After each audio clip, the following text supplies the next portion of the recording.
Bonjour à vous, chères étudiantes, chers étudiants. Comment allez-vous? Écoutez, je le sais que ça vous manquait le podcast. Je vous ai préparé un petit épisode bonus. J'ai fait une entrevue avec l'APOP, donc c'est l'Association pour les applications pédagogiques de l'ordinateur au poste secondaire. Donc, c'est une association sans but lucratif là, qui s'intéresse aux techniques en techno-pédagogie. On a parlé de jeux vidéo. J'ai pensé que ça pourrait vous intéresser. Ça vous donne aussi un aperçu là, de l'arrière-scène du cours éthique et professionnalisme. Un peu ma réflexion sur la pédagogie, ce que j'essaye de faire en toute humilité en classe. Bonne écoute! Donc, bonjour Jean-François, bienvenue à notre balado. Enchanté de faire votre connaissance. Bonjour, enchanté d'être parmi vous. J'ai bien hâte de discuter avec vous de ces beaux enjeux. Selon vous, de quelle façon vraiment les jeux vidéo vont renouveler nos pratiques professionnelles en enseignement? Comment les jeux vidéo vont renouveler nos pratiques en enseignement? Première remarque que je ferais, c'est, moi, je ferais la distinction entre les jeux vidéo, puis les mécaniques du jeu vidéo, puis la culture, je dirais, du jeu vidéo. Donc, s'il y a quelque chose que je pense qui peut vraiment influencer ou renouveler nos pratiques d'enseignement, c'est sûrement ces mécaniques du jeu vidéo. Notamment, vous avez sûrement remarqué que, en tout cas, si vous avez des enfants à la maison, des ados, des jeunes adultes, c'est mon cas, vous avez remarqué que les jeux, ça draine beaucoup d'énergie, beaucoup d'attention. Puis, faut bien se rendre à l'évidence que ces jeux-là ont compris quelque chose qu'on n'a pas encore compris, je dirais, parce qu'ils sont capables de convaincre vos ados de passer des heures à faire des tâches parfois difficiles, délicates, qui demandent beaucoup de dextérité pour accomplir des objectifs clair, atteignable. Donc, il y a plusieurs parallèles à faire avec l'enseignement. La seule différence, c'est que les stratégies, les mécanismes utilisés par ces jeux vidéo-là sont extrêmement efficaces. Hein. Les programmeurs, ceux qui conçoivent ces jeux-là, pensent exactement à ça. Comment asseoir vos ados pendant des heures, comment les convaincre d'être engagés pendant des heures et de jouer le lendemain, le surlendemain. Donc, sans idéaliser le jeu vidéo, je pense qu'on peut quand même reconnaître certaines forces, puis c'est de ces forces et de ces mécanismes là, dont nous devons nous inspirer. Si on voit, quand on veut intégrer les jeux vidéo, que ce soit le jeu en tant que tel, que ce soit les mécanismes du jeu vidéo, quel impact ça pourrait avoir vraiment à long terme quand on l'intègre en classe, que ce soit un impact au sein des pratiques, que ce soit un impact sur l'enseignement, sur l'enseignant lui-même ou sur les élèves, les apprenants? C'est quoi ça peut créer concrètement à long terme? Les impacts à long terme, je dirais, moi je l'intègre de plusieurs façons dans mon cours. Donc j'intègre les mécanismes du jeu vidéo dans mon cours, puis la culture du jeu vidéo dans mon cours. Puis la culture du jeu vidéo dans mon cours, le genre de répercussions que je vois chez mes étudiants, c'est que ça permet de créer un certain dialogue avec nos jeunes. Là. Je pense que c'est peut-être ce qui est le plus intéressant. Là. Je pense que les étudiants, en tout cas les miens, n'aiment pas vraiment qu'on déprécie les jeux vidéo, qu'on dise du mal de cette culture. Évidemment, il y a des critiques qu'on peut adresser à ce milieu-là, mais il y a quand même de belles choses à voir, à cerner, à identifier dans ces jeux vidéo-là. Donc, de mobiliser la culture du jeu vidéo en classe, ça permet d'établir un vrai dialogue avec des étudiants qui, pour certains, c'est leur monde, c'est leur divertissement, ils comprennent, ils suivent des YouTubers, sont engagés dans cette communauté-là. Donc, ça permet de créer ce dialogue. C'est pas de la complaisance, c'est pas de la flagornerie, c'est un professeur qui est simplement ouvert à leur culture, à ce qui les intéresse, à ce qui les passionne. Donc ça, je dirais que c'est une première répercussion. La deuxième, là, ici, c'est pas sur la culture, mais sur les mécanismes. Je pense qu'il y a des mécanismes du jeu vidéo qui peuvent nous aider à accroître l'engagement des étudiants. Hein, je le disais, les étudiants sont sensibles à ces mécanismes de jeu à cet âge. Si vous leur dites en classe, on va faire un bel exercice formatif, là, puis ça va être super intéressant. Ben, pour eux, c'est moins passionnant que si vous leur dites, ben, on a un défi à relever aujourd'hui. J'ai un défi intellectuel extrême, puis j'aimerais que vous tentiez de le relever. Puis il y en a plusieurs qui vont échouer plusieurs fois. Puis à la fin, ensemble, là, on va essayer de gagner peut-être, de vaincre cette difficulté. Donc voilà, ça ne veut pas dire que l'école doit nécessairement devenir un jeu vidéo en tant que tel, mais je crois encore une fois qu'on peut s'inspirer de ces mécanismes pour accroître leur engagement. Puis troisième répercussion, je dirais que c'est peut-être faire la paix entre le jeu vidéo et l'école. Hein, je dirais que typiquement, on oppose les deux. Les jeux vidéo abrutissent, puis l'école élève, puis nécessairement c'est bien. Donc le bien, le mal, c'est assez dichotomique, c'est assez polarisant tout ça. Puis je pense qu'il faut sortir de cette dynamique-là. Si on, à la maison par exemple, si on fait des jeux vidéo une récompense, ben il ne faut pas se surprendre que les étudiants aiment plus cette récompense-là que le travail qu'on leur demande de faire pour l'école. Donc il y a du bon dans les jeux vidéo, pas que du bon, mais il y a du bon. Puis je pense que justement, à long terme, là, de reconnaître le bon, sans nécessairement être complaisant à l'endroit des jeux vidéo, ça permettra peut-être de faire la paix. Il y a plusieurs exemples là, d'utilisation des jeux vidéo en classe. Les jeux sérieux, entre autres, le serious gaming, c'est carrément ça. Là. Non seulement on s'inspire, mais on va créer des jeux vidéo sérieux pour prendre les mécanismes, puis s'en servir pour aider les étudiants à apprendre. Donc, il y a plusieurs leçons, il y a plusieurs belles répercussions qu'on pourrait anticiper là, en s'inspirant peut-être du jeu vidéo. Vous avez parlé des aspects dont vous traitiez un peu au sein de vos classes. Est-ce que vous avez un exemple précis de comment vous l'intégrez, les idées de projet? On en a vu, vous en avez parlé un petit peu, on a lu aussi un article qui parlait de votre façon la façon que vous apportiez de qu'est-ce qu'on pourrait faire. Est-ce que concrètement, vous auriez là, juste une idée, un exemple d'activité quand on intègre le jeu en classe, qu'est-ce qu'on peut faire? Oui, j'ai un exemple. En classe, moi, je me suis inspiré des mécanismes du jeu vidéo pour donner des trophées, badges et récompenses dans mon cours. Donc, ceux qui me connaissent bien là, savent que désormais, là, ça prend beaucoup de place dans ma vie, ce projet pédagogique-là.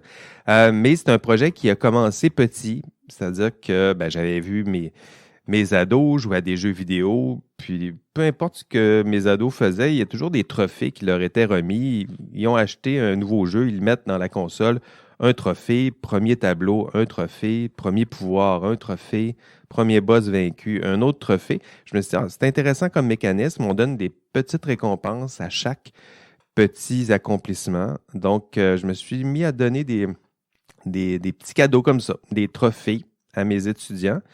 Puis, tranquillement, c'est devenu plus gros. C'est-à-dire que pourquoi leur donner des récompenses comme ça, mal organisées, quand on peut se forcer un peu puis essayer de trouver des liens avec la pédagogie universitaire, la pédagogie en tant que telle. Puis, moi, c'est le concept d'engagement qui a attiré un peu mon attention, c'est-à-dire l'engagement des étudiants, comment stimuler l'engagement. Puis, je me suis mis à lire qu'est-ce qu'on pouvait faire pour stimuler l'engagement en classe. Puis, tranquillement, j'ai fait le lien entre ce système de trophées, badges et l'engagement. C'est-à-dire, je me suis dit, je vais leur donner des badges, des trophées, des micro-récompenses. Dès que l'étudiant a un comportement qui démontre une forme d'engagement. Et là, par engagement, on peut y aller de toutes sortes de classes. Là, dans la littérature, l'engagement, ça se décline. Il y a 5 formes d'engagement. S'exprimer. Donc, l'étudiant qui parle, qui construit, qui s'exprime, qui écrit, qui embellit.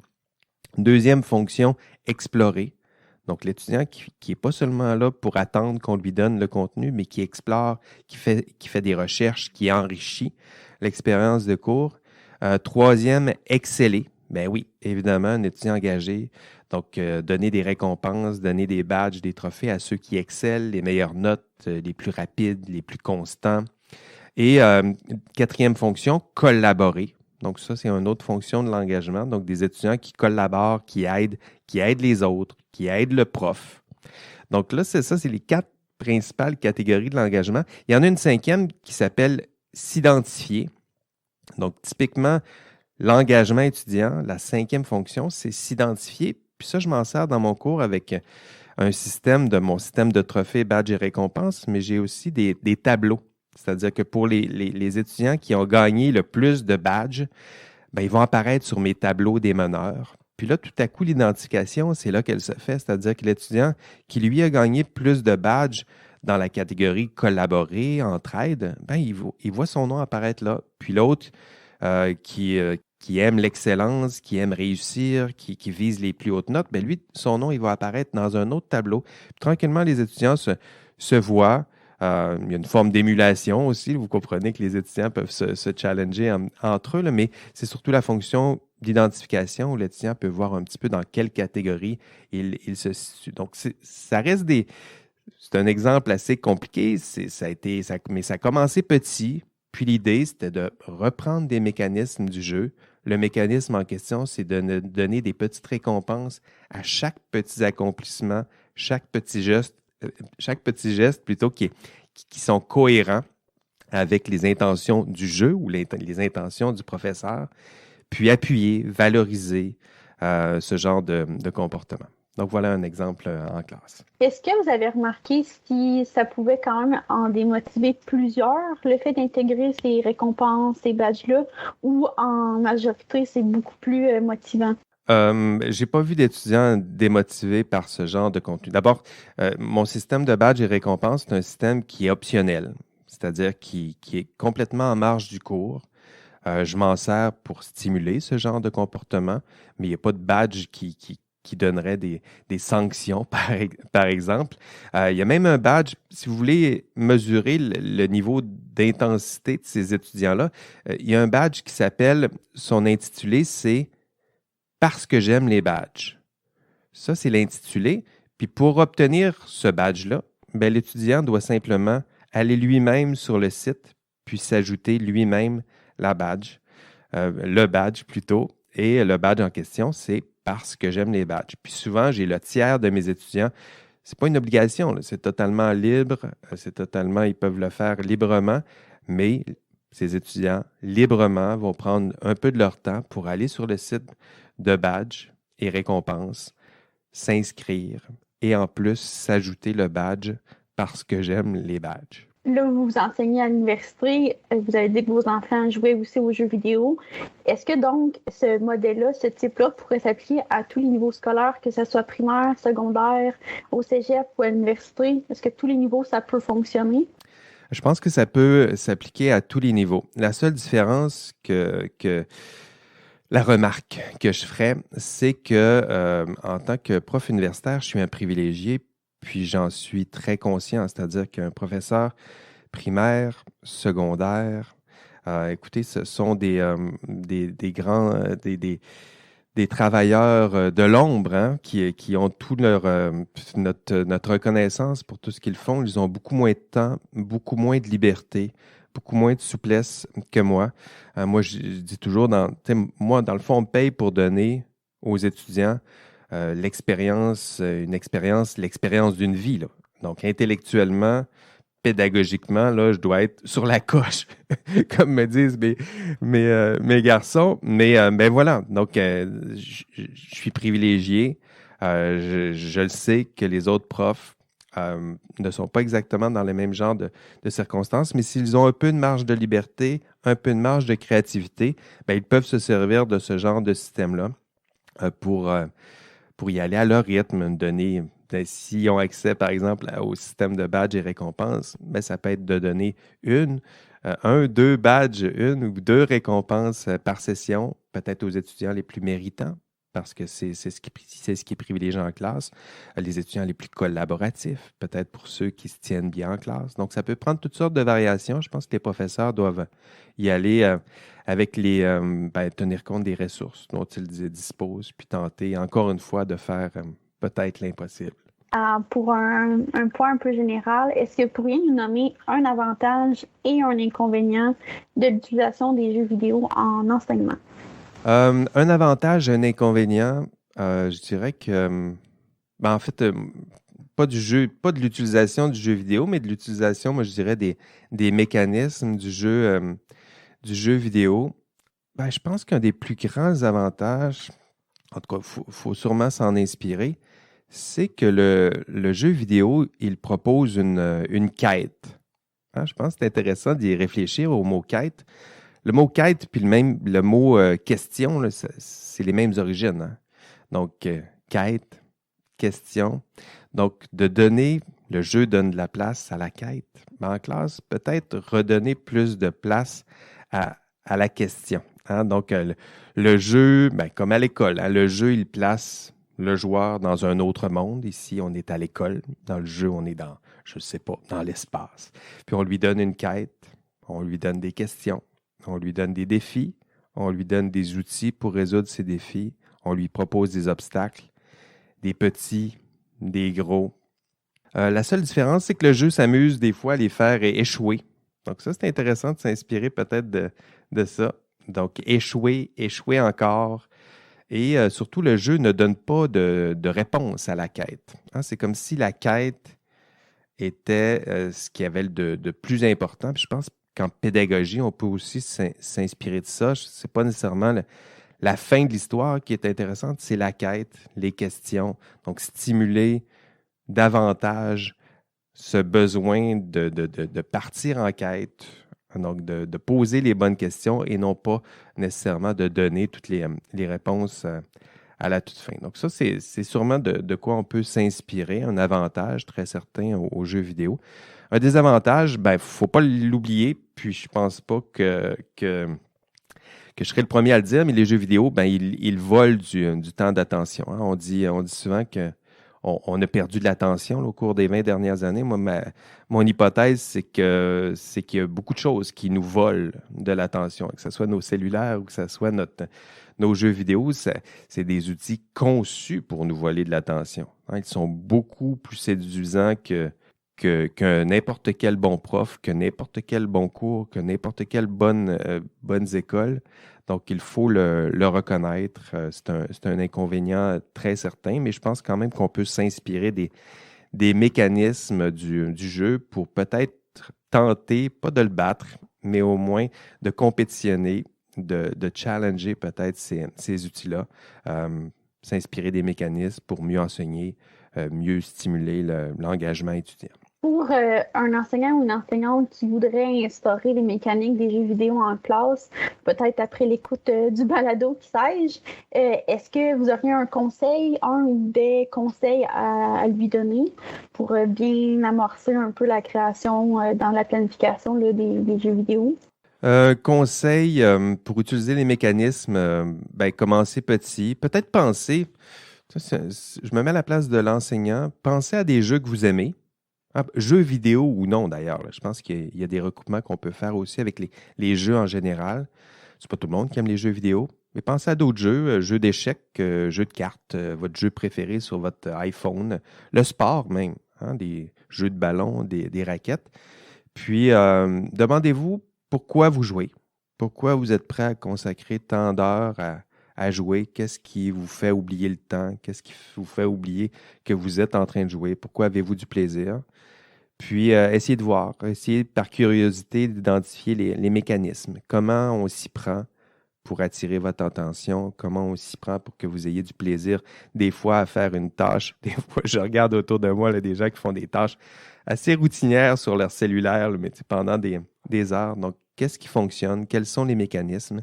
Quelles sont les stratégies? Puis, de quelles stratégies et mécanismes je peux m'inspirer pour les utiliser en classe, peut-être bonifier ma classe, peut-être améliorer l'engagement de mes étudiants en classe. Finalement, dernière question, si vous étiez un jeu vidéo, on peut l'élargir à jeu aussi, lequel seriez-vous et pourquoi?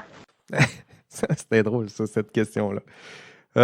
Quel animal seriez-vous? Quel jeu vidéo seriez-vous? C'est intéressant, puis j'ai bien aimé y réfléchir. J'en discutais justement à la maison hier. Là. Quel jeu? je suis quel jeu, moi? Puis, je dirais que je serais un mélange, ça va me représenter un peu, je dirais. Je serais un mélange entre un jeu d'échecs, tiens, on parlait des jeux normaux, jeu d'échecs et des jeux d'exploration avec des mondes ouverts, là, c'est très jeu vidéo. Donc, un mélange entre très rationnel, très classique et très jeu nouveau d'exploration avec des histoires épiques puis des personnages tout aussi épiques. Ah, j'aime bien ce mariage. Je pense que ça me décrit bien, puis ça décrit bien un peu mon rôle à l'université, là. Un mariage entre classicisme, évidemment, intellectualisme, côté philosophie, c'est conservatisme un peu, donc les échecs sont bien représentés. Et les jeux d'exploration, c'est le sentiment de liberté, d'exploration en éthique des mondes possibles, de la rencontre de l'autre, ça c'est très important. Et ça, ce sont des valeurs associées à ces autres jeux. Puis pourquoi? Parce que ce sont des valeurs que je chéris, qui me représentent bien, dans la vie comme dans mon cours d'ailleurs. Donc, la vie intellectuelle, l'exploration, la recherche, la rencontre de l'autre, je le disais, la rigueur, la liberté, très certainement. Merci beaucoup pour vos réponses complètes, enrichissantes et pertinentes. Ça va certainement être très intéressant pour nos auditeurs du balado. Ça me fait plaisir. J'ai bien aimé votre invitation, puis bien hâte d'entendre vos autres podcasts.